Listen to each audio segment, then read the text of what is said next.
avant l'existence de l'Égypte. L'Afrique existait avant la grande civilisation négro-égyptienne. Donc on ne peut pas dire que la spiritualité ou les spiritualités africaines remontent à cette époque. Je pense que les spiritualités en général remontent depuis la création de l'humanité, puisque l'homme a toujours éprouvé le besoin de croire en quelque chose, d'établir un contact avec un être supérieur ou avec des animaux. Je ne sais pas, je pourrais davantage exemplifier, mais ça sera un peu trop vague. Mais résumer les spiritualités africaines à l'Égypte pharaonique serait une grave erreur, parce que l'Afrique existe depuis des millions et des millions d'années. On pourrait dater la civilisation égyptienne, mais on ne pourrait pas dater la naissance de l'Afrique, le début de l'Afrique. Donc, depuis toujours, en Afrique, les gens ont toujours cru. Il y a eu bien entendu des civilisations antérieures à l'Égypte antique. Mais l'Égypte est la civilisation la plus brillante que l'être humain n'ait jamais connue. Et quand on fait un travail sur la recherche de l'origine de la spiritualité africaine ou des croyances africaines, il faut consulter les textes les plus anciennes qui sont les hiéroglyphes. Attention, je ne dis pas que la spiritualité ou les croyances africaines démarrent à partir de l'Égypte antique.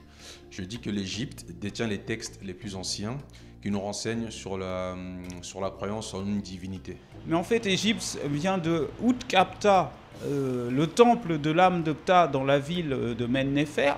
Et en fait, il y avait un temple dédié au dieu Ptah. Quand les Grecs sont venus tardivement en Égypte, à la période perse et ensuite sans doute avec Alexandre le Grand, ils entendaient les autochtones dire Outkapta, le temple de l'âme de Ptah. Ils ont déformé en Aiguptoi. Ça a donné ensuite Égyptos, qui donne en français Égypte.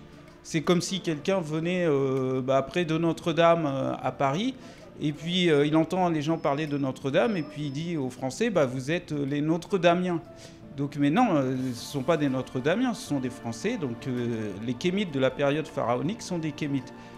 Et le pays s'appelle Kémet ou Taméri, c'est-à-dire la terre bien-aimée, le pays bien-aimé.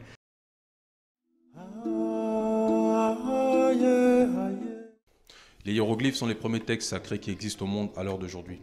Et ils ont été écrits par les Égyptiens noirs de l'époque. Donc le terme hiéroglyphe est le nom donné par les Grecs, qui veut dire écriture sainte. Mais le nom africain de cette écriture est Médunéter, qui veut dire la parole de Dieu. Donc ces textes ont été écrits 2000 ans avant même la naissance des autres religions. Et c'est quand on a réussi à les décrypter qu'on a compris que les autres religions qui sont venues longtemps après avaient nettement pompé, et presque à la virgule près, les contenus écrits par les messages des Égyptiens noirs de l'époque. Les hiéroglyphes transmettent justement les bases de la croyance en un créateur unique et puissant.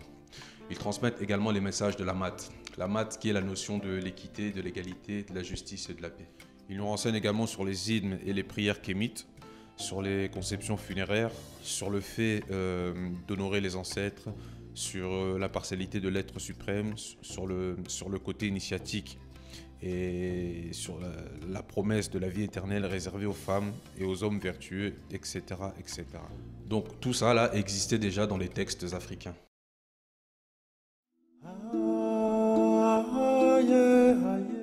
Le monothéisme, d'après les historiens, je crois qu'ils sont assez unanimes pour reconnaître que le monothéisme est né en Afrique, donc particulièrement en Égypte. Mais il y a effectivement d'autres régions d'Afrique où le monothéisme a toujours existé. Mais bon, évidemment que les égyptologues notamment font le lien entre ces régions et l'Afrique, puisque l'Égypte à l'époque était une région un peu plus large, puisque la source même du Nil se trouve au Burundi. Donc voilà, on pourrait inclure l'Égypte dans les Grands Lacs. On veut toujours nous faire croire que les Égyptiens étaient polythéistes, etc., etc. Et que le monothéisme est arrivé avec Akhenaton, vers les 1300 ans avant l'ère chrétienne.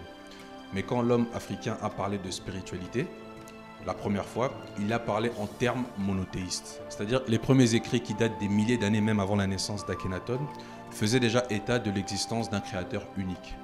Donc, on répétait à plusieurs reprises qu'il était seul et toujours tout seul. Donc, dire que le monothéisme est né à partir d'Akhenaton, c'est complètement faux. Les égyptologues d'aujourd'hui qui se basent sur la documentation scientifique affirment nettement que les Égyptiens n'étaient pas polythéistes, mais bien monothéistes.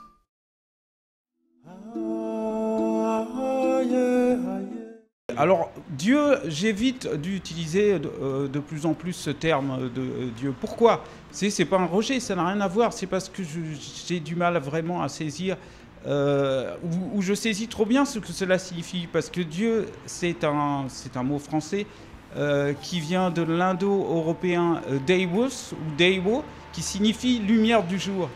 Alors, quand on parle de Dieu, de qui parle-t-on? De quoi parle-t-on? Est-ce qu'on parle de la lumière du jour? Mais les manifestations de la divinité sont multiples, ce ne sont pas que des manifestations lumineuses. Donc le mot, en fait, en lui-même est trop réducteur. On dit communément Dieu, mais moi je préfère parler de l'être, je préfère dire l'être suprême. Parce que pour moi, l'être suprême est justement une force vitale, une force cosmique et une énergie suprême qui a créé justement tout ce qu'il y a dans ce monde, même la moindre petite particule qui existe dans ce monde. Et pendant l'époque pharaonique, nos anciens parlaient de l'impartialité de l'être suprême, qu'ils appelaient Amon, Amon-Ra ou Atum et même Kepri. Donc il avait plusieurs dénominations et on le représentait sous différentes formes.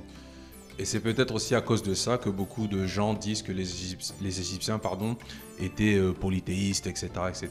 Or que c'était une même entité, représentée sous différentes formes, pour nous faire comprendre que l'être suprême était là, partout où nous sommes.